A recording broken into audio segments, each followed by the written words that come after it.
Recordemos, y ustedes lo dijeron muy bien, el presupuesto de la presente vigencia fue expedido por decreto con base en la dictadura fiscal porque el Consejo no lo expidió. No tengo las razones por las cuales el Consejo no lo expidió. Y se aforó en 708.000 millones de pesos. Sí, ya, con el general. Dentro de ellos, los ingresos corrientes, para ir resolviendo preguntas e inquietudes y dudas.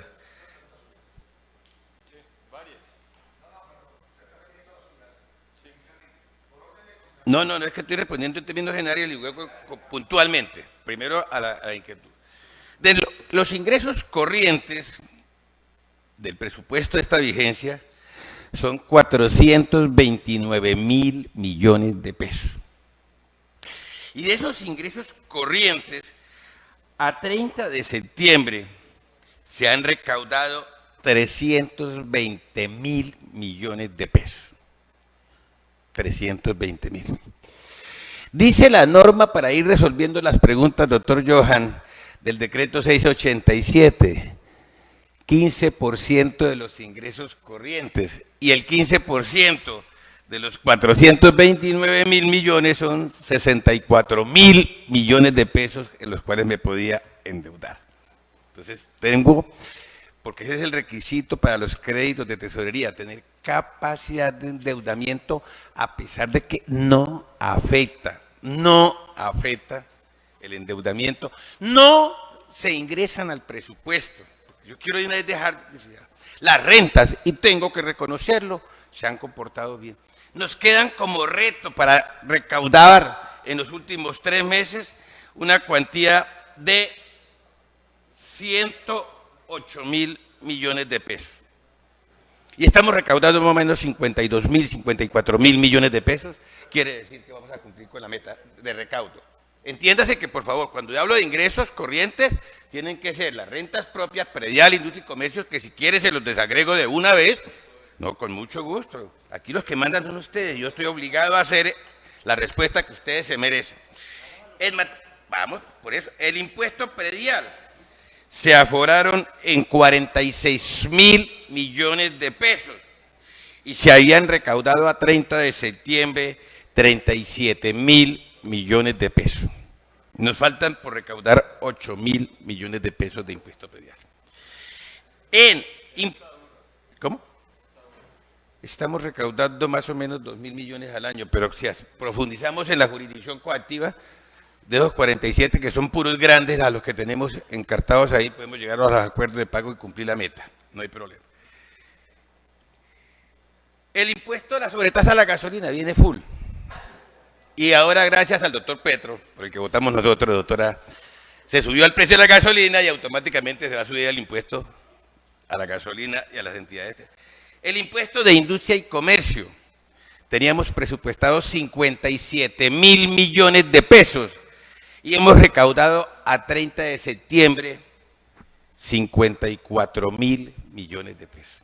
Nos quedan 3.000 millones para 3 meses y estos 2 meses son muy buenos porque es cuando vienen las mayores cantidades de pago. Renta significativa. A ver, sobre tasa de impuesto de espectáculos públicos, ¿qué estampilla? Estábamos hablando de las estampillas pro deportes y eso, estamos con superávit de rentas de estampillas de destinación específica. Y los derechos de tránsito, que era la inquietud que tenía de destinación específica. Teníamos programado 2.279 millones de pesos y a 30 de septiembre hemos recaudado 2.750 millones de pesos. Y seguimos haciendo los acuerdos de pago y convocando a ello. Pero esas son las rentas, o sea, en materia rentístico, bien. Viene la contrapartida, como decían anteriormente, si hay entrada es porque hay salida, si hay subida es porque hay bajada, si hay ingresos es porque hay gasto.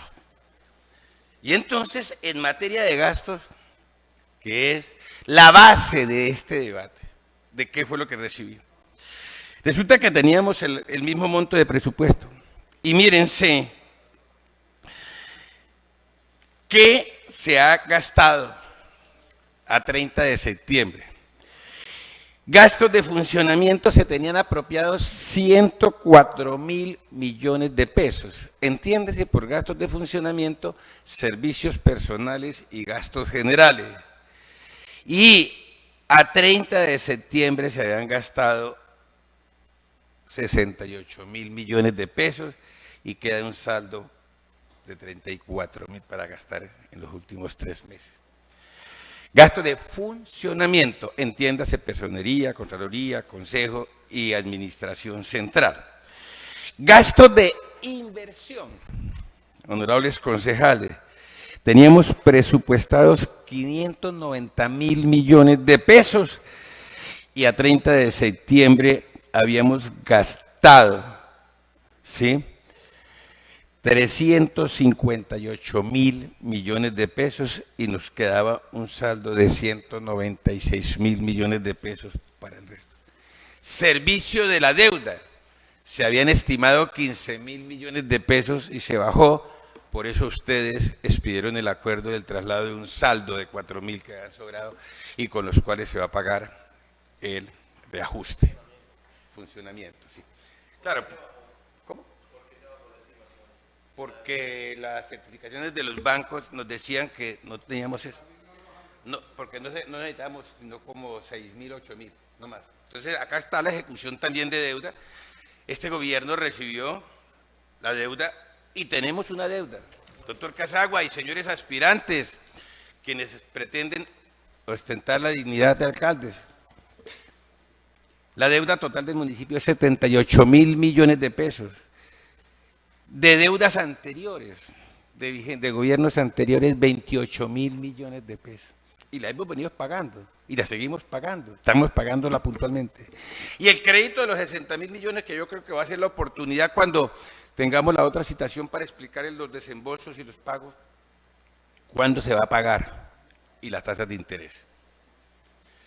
Entonces, ¿qué es lo que ha pasado? Nos ha creado el dolor de cabeza, ¿qué?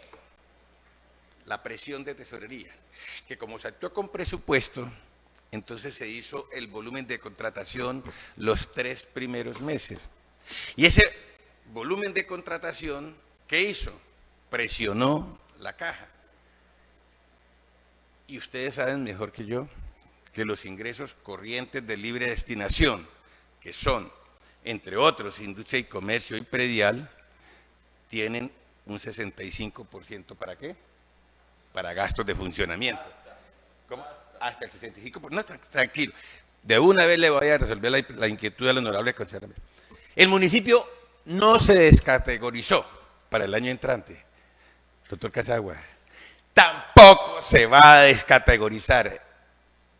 La alcaldía de Gorka y Muñoz entregará al municipio en primera categoría. Y no lo dice Jaime Ramírez por capricho, es que lo dicen las cifras, porque es que la categorización se hace con base en 3 criterios. 1, certificación de ingresos corrientes de libre destinación, que me lo certifica ¿quién? La Contraloría General de la República. 2, población, que me la certifica el DANE. Y 3, la participación porcentual del municipio en el Producto Interno Bruto Regional. Con estas rentas hasta a esta fecha seguimos categorizados para que en el año 2024 Neiva siga siendo de primera categoría, no se va a descategorizar. Y si tenemos la modernidad en las finanzas, van a tener garantizados no solamente mayor recaudo, sino mayor capacidad de endeudamiento. Entonces, para mirar esa parte, que de una vez dejándolo, ir aclarando las inquietudes de los honorables concejales sobre el manejo de la renta. Y quería terminar la intervención ¿de qué? Del problema del déficit.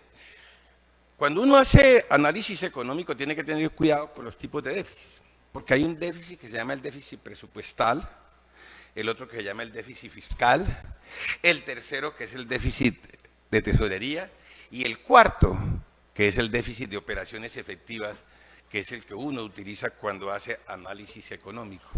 Hablemos de los 3 primeros. El déficit presupuestal no es más que el resultado del cálculo de la estimación, ¿cierto? O sea, cuando los ingresos son menores, los ingresos estimados son menores a los efectivamente recaudados. Ahí hay déficit presupuestal. Exacto. El déficit fiscal pasa lo mismo. La diferencia entre presupuesto y déficit fiscal es que el déficit fiscal parte de la causación, ya no lo que tenía estimado, sino lo que se gastó y se gastó. Y uno de los grandes problemas que tenemos, y por eso es que ustedes tienen que venir en enero, febrero a hacer sesiones extras, porque muchas entidades públicas por la ineficiencia administrativa, no son capaces de gastar el presupuesto. Entonces se recaudan las restas, pero no se gasta. Entonces hay superávit, ¿por qué? No por mayor renta, sino por menor ejecución presupuestal, menor gasto. Y eso es lo que muestra. Yo he dicho que el municipio, en términos de esfuerzo fiscal, está haciendo bien la tarea. Se requiere la agilización de la eficiencia administrativa para que las partidas asignadas, que por favor no evado responsabilidades, sino que las asumo.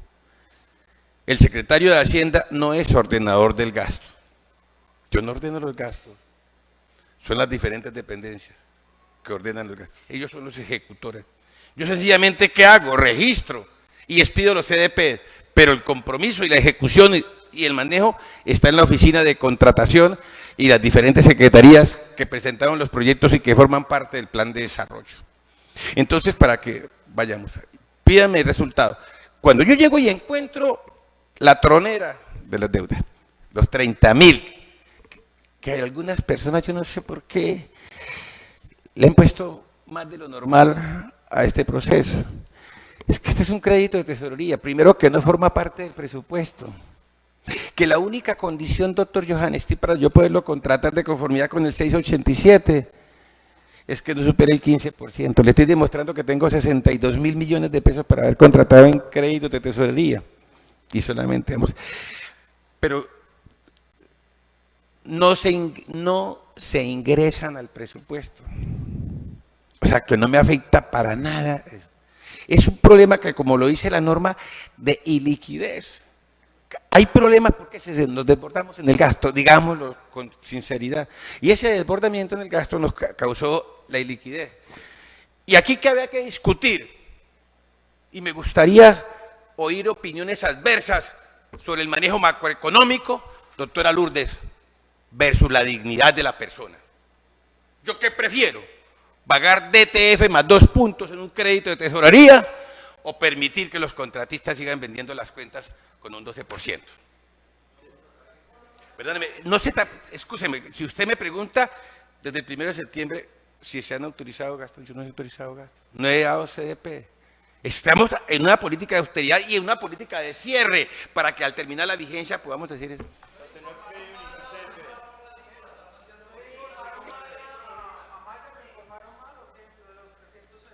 ¿Cómo? Yo no pedí, perdóneme, eso correspondería seguramente al doctor Oscar, pero no a mí. Si a cada uno asume las consecuencias y las responsabilidades.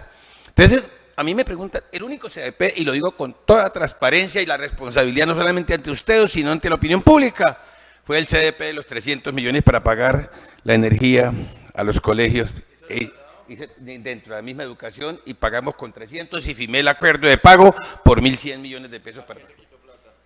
Ellos mismos me dieron las partidas. Yo no, yo soy...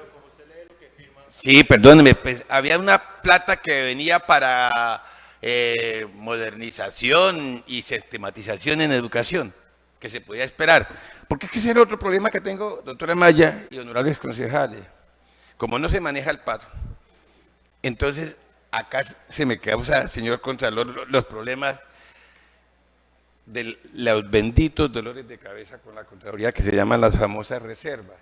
Entonces aquí se arranca un proyecto que es de plazo de 11 meses y se arranca en julio o en noviembre. Eso pasa a la vigencia siguiente. Eso se llaman vigencias futuras. Punto. Por el cronograma. Pues yo les dije, a mí me da pena, pero no se va a ejecutar un solo proyecto que supere como plazo de ejecución.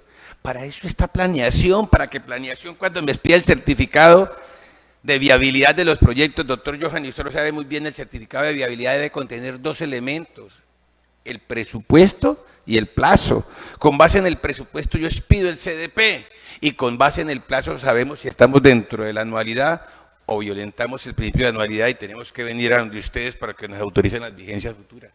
Eso se va a corregir también. Son cosas de tradición. Y ya hicimos las reuniones para cierre presupuestal y dejar saneada, por lo menos en el resto de la vigencia. Entonces, ¿qué sucedió? Yo tenía el dilema. O sigo escuchando el dolor de cabeza de los contratistas que con base en el sagrado derecho a la remuneración, ahí sí funcionó el PAT. Los concejales le pueden decir a los contratistas que les regale un contrato de prestación de servicio. Y en el contrato de prestación de servicio que firmaron los contratistas, ¿sabe qué decía? Que su pago quedaba sujeto a la disponibilidad de PAT. Nunca se elaboró PAT, pero para pagar sí. Entonces, uno en términos jurídicos podía contestar la demanda diciendo que usted mire, no hay PAT y no hay plata para pagar. Entonces, pero aquí lo que jugaba y prevalecía era la dignidad de las personas, de los contratistas y de los proveedores. Por eso asumimos el reto. Y de una vez, esas dos deudas más las sentencias judiciales valían como 17.000. ¿Cuáles dos deudas? Perdónenme, las cuentas por pagar más las sentencias. ¿Va a pedir más tinto? Más tiempo. Ah, yo pensé que más tinto porque no más. Concejales, para una proposición de aumento de la intervención del secretario de Hacienda hasta por 20 minutos. Anuncio que se va a cerrar, se cierra, se aprueba. Es aprobada la proposición. Entonces, estábamos haciendo hecho. Miren el problema que nos presentaba. Era jugar o no jugar, pagar o no pagar. Era pasar el problema económico o problema. Y quiero advertir, yo soy andino. En los Andes a uno le enseña que la racionalidad económica está por encima de la dignidad humana. Pero yo estudié en la Nacional estudié también, y en el externado ya me ha enseñado a la dignidad de la persona. Y entonces yo prefiero asumir los costos de los intereses moratorios para pagarle a los proveedores. ¿Cuántos son los intereses? ¿Cómo? Perdóneme. Hoy debe regresar el señor alcalde, que es el ordenador del gasto, quien firma el contrato, ya están listos los contratos de crédito. Y entonces, pero resumamos los 30.000, ¿vale? 13.000 de deudas, de cuentas por pagar, proveedores y contratistas. 13.000.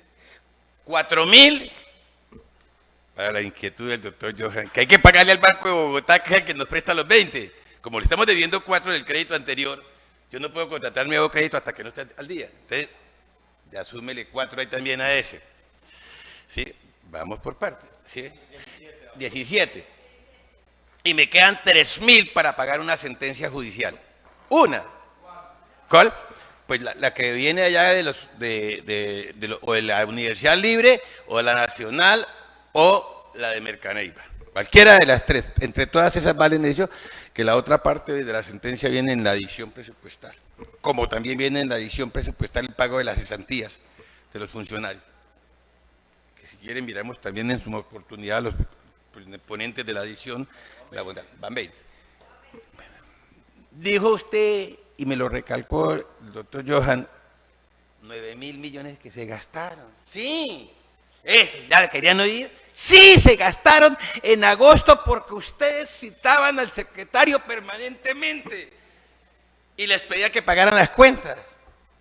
Y entonces el que hizo un movimiento de tesorería. Recuérdense que los créditos de tesorería con estos requisitos no requieren autorización. Directamente se maneja. Pero tienen que ser reintegrados a 31 de diciembre. Entonces, ¿de dónde se va a sacar? Si yo me los pongo y no los contrato, me toca de pronto sacrificar la prima, ¿sí? Y los gastos de funcionamiento para terminar la vigencia. ¿De dónde sacaron y a dónde se direccionaron los millones? Pues le estoy diciendo que se sacaron de proyectos de inversión y se pasaron transitoriamente. No, perdóneme, no porque era un crédito de tesorería que se hizo. ¿Que dónde lo sacaron? De proyectos de inversión que tenían asignación del Sistema General de Participaciones. Entonces, que no es contracrédito porque los contracréditos sí tienen que, es un flujo de caja.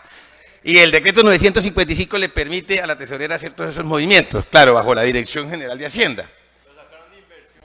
¿De qué rubro y hacia De los rubros de proyectos, de las 6 líneas estratégicas del Plan de Desarrollo.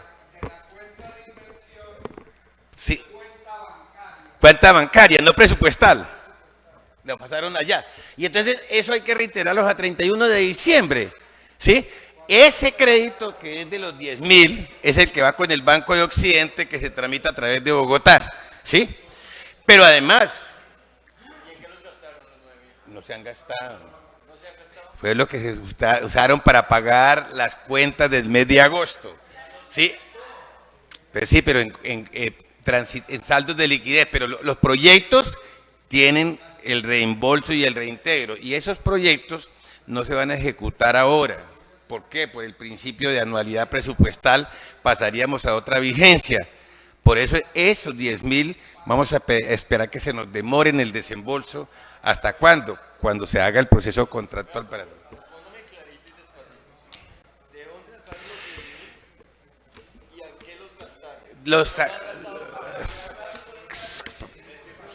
Los recursos se sacaron. Presidente, para que no interrumpa, por favor, al secretario y él pueda explicar lo que está haciendo, por favor. Venga, venga, ¿Listo, concejal, yo estoy presidiendo. Sí, pero es que el debate es mío, presidente. Tiene que Pero es pedirme el uso de la palabra. interruptando, Yo déjelo estoy hablar, presidiendo la presidente. corporación. Por eso. Estoy pero es que el presidiendo. debate es Pídame mío. el uso de la palabra. Por eso, el uso de la palabra, presidente. Tiene el uso de la palabra. Muchas gracias, presidente. Es que hay unas preguntas, usted lo está incomodando a todo rato con las preguntas y no nos está contestando, dando la respuesta. Yo sé que usted tiene las mismas dudas que tenemos los neivanos y por eso lo hemos invitado a este debate. Faltan 15 minutos, presidente, y después aquí, mire los que estamos aquí presentes. Entonces, frente a eso, le pido a usted respeto, usted ya hizo sus preguntas, ya se la hizo, si tiene algunas dudas, pero no lo interrumpa, espere que él termine y frente a esas dudas, vuelve y se las formula, para que también nosotros podamos despejar las dudas, presidente, era eso. Muchas gracias, es una moción de orden, presidente. Sí. Con el uso de la palabra, el secretario Entonces, de Hacienda. queda claro, ¿no? Esta plata forma parte del presupuesto en inversión en las 6 líneas estratégicas del plan de desarrollo, que eran proyectos que no se habían iniciado, pero la necesidad era pagar los gastos administrativos y las nóminas, las cuentas, parte de las cuentas que se pagaron en el mes de agosto. Lo que dice la norma es que cuando tú utilizas un crédito de tesorería ordinario, lo tiene que reintegrar a 31 de diciembre. Entonces, ¿qué es lo que vamos a hacer con este crédito? A reintegrar la plata para esos proyectos que forman parte del plan de desarrollo. ¿Y en qué se gastaron? Pues en saldo de pagar gastos de funcionamiento sin que se haya constituido la figura jurídica de peculado ni cosa parecida. Lo que se hizo fue, pues todo esto yo comparto plenamente. Aquí es que hay, por ejemplo, le digo, se trata de reconocernos, descararnos, decir, mire, cometimos errores. Y yo tengo que asumir el reto como gobierno porque yo soy gobierno. Bueno, perdóneme, pero es que no solamente esto no es un problema de este gobierno, ha sido de todos los gobiernos, ¿sí? Y Dios quiera que la democracia le permita a usted también manejar los destinos para que enfrente la triste realidad de lo que es tramitar las necesidades básicas insatisfechas con insuficiencia de recursos, ¿vale? Bueno, entonces, para que el doctor me estaba diciendo, primero, doctora Maya me preguntó por el servicio de la deuda, le he dado la respuesta. Me preguntó por el déficit, le he dicho cuál es el déficit que había de tesorería. No era ni déficit fiscal ni déficit presupuestal. Tercero, me estaba preguntando por los gastos de educación, de dónde se sacaron, le he dado la respuesta para asumir la responsabilidad. ¿Cómo se han evolucionado las rentas? Le he dicho que se han comportado bien, que confiamos en Dios en terminar en términos rentísticos completa la renta, sin problema. ¿Y a cuánto se contrató? Al DTF más 2 puntos el crédito de tesorería para resolver la deuda. El doctor Morán, ¿sí?, me preguntó, ¿sí?, que cuándo se van a cancelar las cuentas. Yo espero que el señor alcalde nos firme hoy los contratos de crédito que mañana estén desembolsando el Banco de Bogotá, y le he pedido el favor a los funcionarios de la tesorería municipal que trabajemos el fin de semana para que, como se demoran, porque son diferentes destinos, cuando estoy en Banco de Colombia y paso a otra cuenta se me demora 2 días, y como hay festivo el lunes, lo interesante es que el martes les aparezcan y la semana entrante el pago. Recuerden que en promedio, un funcionario puede girar 120 cuentas. Le he pedido a los funcionarios de tesorería 7 funcionarios para ver si trabajamos el fin de semana.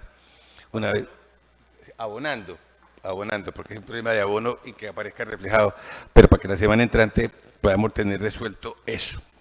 Entonces, doctor Morán, vamos a tener esa parte. Y el proceso de la reducción para el doctor Morán de los trámites es necesario, es fundamental. Mire, yo comparto con todos ustedes. Si nosotros no modernizamos la administración pública, no hay nada que hacer. Este software nos va a permitir mucho integrar todo lo que es el sistema financiero, el sistema de recaudo, porque vamos a trabajar con el PSE directamente para que quede abonado, y simultáneamente enlazado con la Contraloría para que puedan hacer el control fiscal en tiempo real. El doctor Rodríguez me preguntó sobre el decreto de liquidación del año 2022, ¿cierto? Del año 2022. Pues ese decreto de liquidación, porque el Consejo no expide el presupuesto, lo que hace el gobierno es expide el que presentó, y el gobierno lo presentó en la oportunidad procesal y administrativa, y en el decreto de liquidación tiene 2 aspectos. Uno, la distribución de las partidas que ustedes aprueban, que son servicios personales, gastos generales, deuda e inversión. Entonces, en servicios personales lo que hace el anexo del presupuesto es coger la plata de servicios personales y asignársela a cada secretaría. Y yo tengo que decirlo, a mí no me da vergüenza, doctor Casagua. No se maneja técnicamente, no hay una planificación. Entonces, todos los días yo vivo encontrando solicitudes de traslados internos sobre el anexo. ¿Eso qué refleja? La mala planificación financiera. ¿Cómo? Entonces, cuando usted tiene problemas de manejo del decreto de anexo, tendrán que salir todos los decretos de traslado correspondientes. Esa es de las cosas que vamos a hacer en diciembre, una vez el Consejo, que aspiramos este año, honorables concejales, el doctor, los ponentes y la corporación, el presupuesto sea expedido por ustedes para no tener que usar la dictadura fiscal y corregir las fallas. Entonces, doctor Néstor, yo creo que ya le expliqué cómo se comportaron los ingresos y el gasto también de ello, ¿sí? ¿Cómo se ha comportado el recaudo? ¿En qué consistió la unidad de caja? La unidad de caja, lo que dice la norma es que con los ingresos se forma una cuenta única, que técnicamente o vulgarmente se conoce con el nombre de fondos comunes, con la cual se atienden las obligaciones de los gastos. Se exceptúan de esa cuenta única los recursos con destinación específica por mandato constitucional, y son 2, Sistema General de Regalías y Sistema General de Participaciones, no pueden formar parte de la unidad de caja. Entonces, eso se manejan en cuentas aparte. Y ese es el criterio que aquí se aplica. Por eso es que se juega con la unidad de caja para hacer eso. Y me preguntó por la estampilla por deportes. Están comportándose bien. Recuerden que el monto de las estampillas, honorables concejales, como de todo, depende de la actividad contractual. Entre más contratos haya, pues más estampillas hay, porque es una sobretasa a los respectivos contratos. Yo creo que estos 2 meses se va a parar porque no va a haber más contratación, entonces hasta ahí va a llegar la estampilla, pero para el año entrante yo creo que va a haber mucha dinámica porque la intención es cumplir el plan de desarrollo. ¿Sí? El doctor Cerda me preguntó por el PAD. Yo creo que con lo que planteamos inicialmente, lo que era el PAD de rentas y el PAD de gasto, el PAD de la vigencia y el PAD de pasivos, nos quedan resueltas las cosas. Los problemas, 2 tipos de problemas que son de tipo coyuntural y unos estructurales. El problema coyuntural que yo encontré es el dolor de cabeza de la tesorería y las cuentas del déficit fiscal. Pero hay unos problemas estructurales como los que hemos enunciado acá, que requieren de la colaboración armónica de la corporación para ser tramitado. La modernización implica un seguimiento y un acompañamiento por parte del Consejo para todo el nuevo software y la implementación de los mismos. Es indispensable la reformulación del estatuto tributario para modernizarlo, que nos permita el recaudo en línea con todas las tecnologías, y el estatuto presupuestal para corregir 2 cosas. Con todo respeto, honorables concejales, hay una cosa que se llama el principio de homeostasis presupuestal y el principio de sostenibilidad fiscal. Y el principio de sostenibilidad fiscal, que es lo que me dice doctora Lourdes, que cada vez que yo les traiga un proyecto, de acuerdo a usted, tengo que mirar el impacto económico de eso.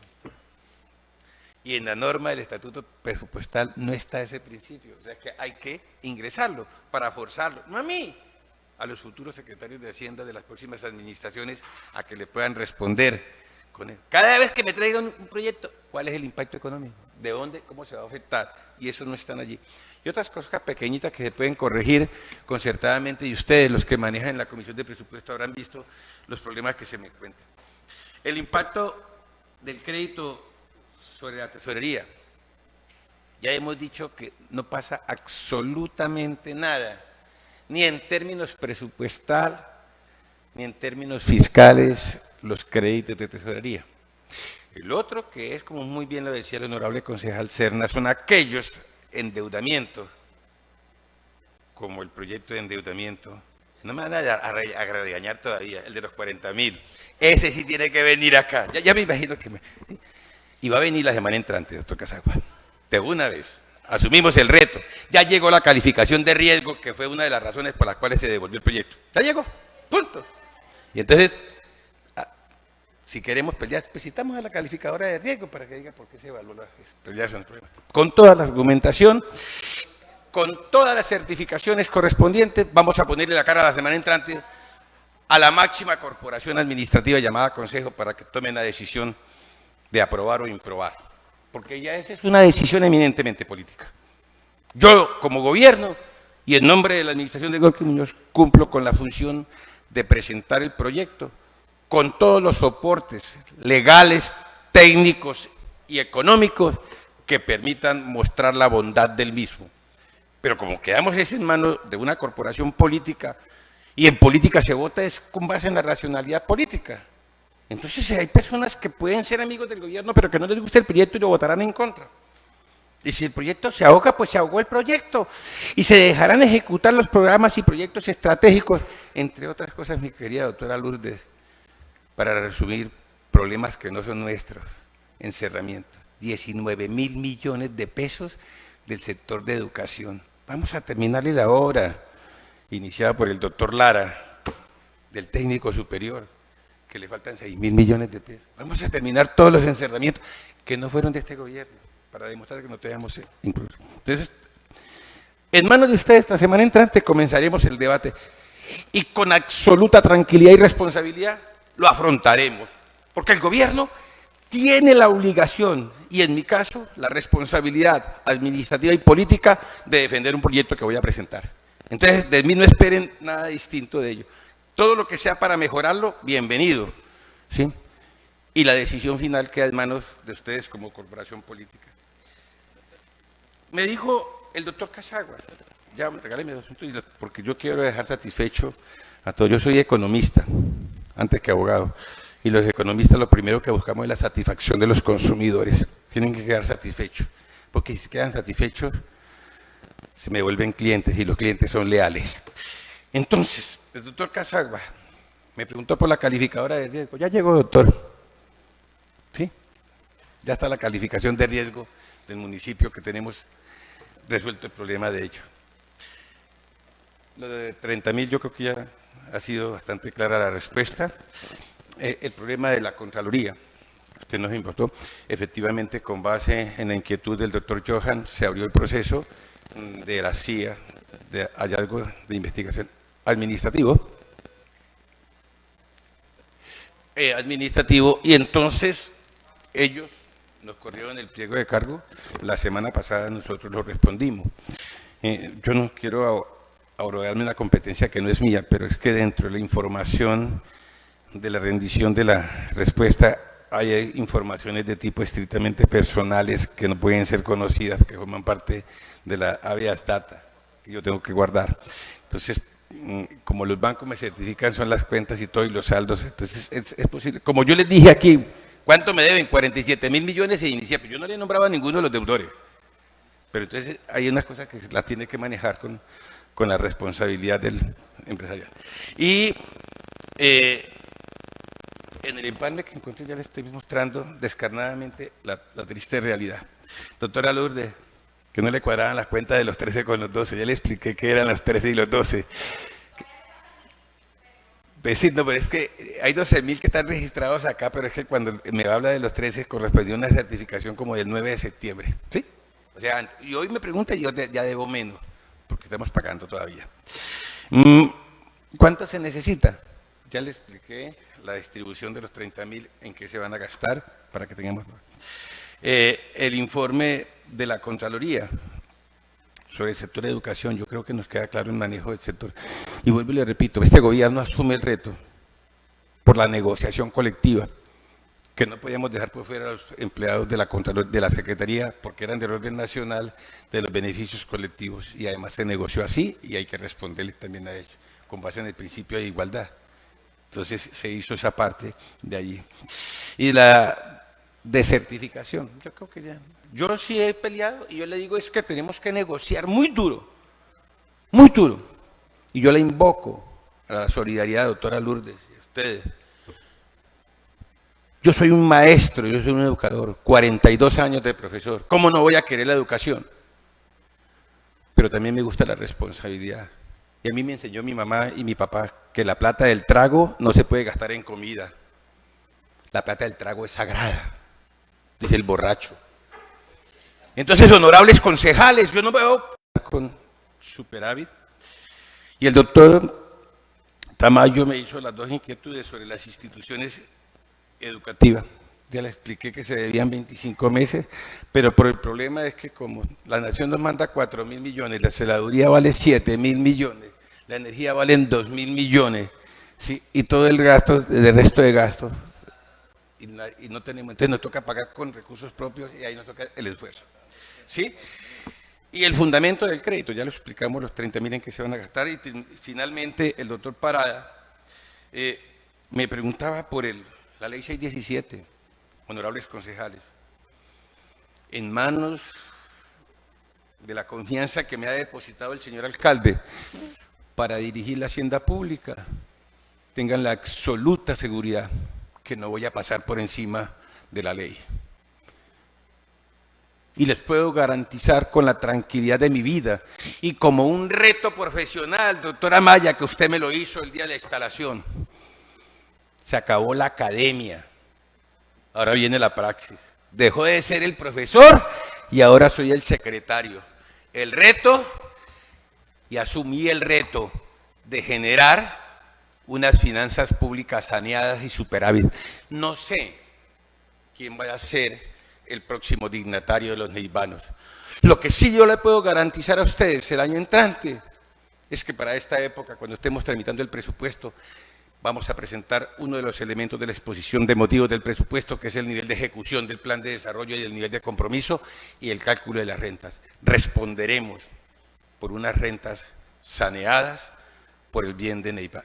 Y muchas, muchas gracias, honorable concejal Johanestid, y a todos los honorables concejales que requieran de mi presencia en esta corporación. Yo soy un hombre polémico.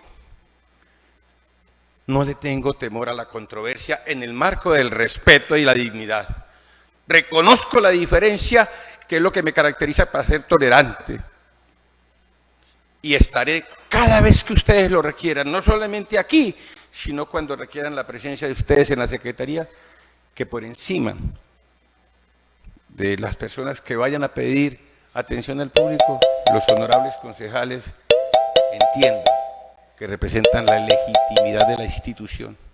Porque es que aquí en esta corporación, doctor Parada, se simboliza la legitimidad de la política, doctora Maya, porque es que aquí están los que están con el gobierno y los que están contra el gobierno.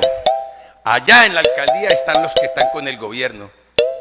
Acá representa la legitimidad y yo soy un demócrata que creo que la legalidad se construye con base en la legitimidad. Y esta corporación merecerá todo mi respeto, admiración y acato. Muchas gracias.